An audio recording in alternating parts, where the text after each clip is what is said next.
If we the church, then why we gotta go to church? We are the church, but we absolutely should go to church. And I would even go as far as to say, you need the church. So let's talk about it. We need church to be taught biblical doctrine. Going provides us those foundational teachings and core understanding of truth. 1 Timothy 3:15 describes the church like this: the church of the living God, the pillar and the foundation of the truth. We as believers need the truth poured into us and taught and passed down. Learning sound doctrine and what God says is key.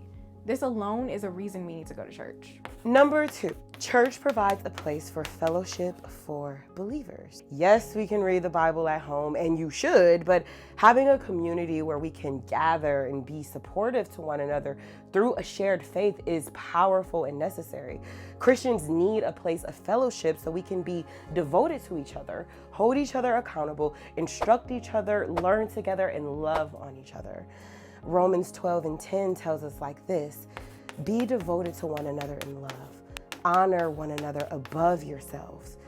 God didn't intend us to go through life alone, which again is why he gave us the church and why we need to go. Go to church to pray for yourself and others. So the church is a place where prayer should be encouraged. Prayer is to be taught and practiced. It's also a place where prayer can be done together. When believers come together as a church to pray, it's unifying unto God. We pray to strengthen and encourage each other. Corporate prayer also keeps us aligned with God's will, because when we pray, we want to be unified as one under God and not just keep asking the Lord for whatever we desire. Acts 2:24 says, they devoted themselves to the apostles' teaching and to fellowship, to the breaking of bread and to prayer. Number 4, we go to church to remember the Lord's Supper. It's important for us as believers to come together and remember what Jesus did for us on the cross, the blood he shed, and the sacrifice he made on our behalf.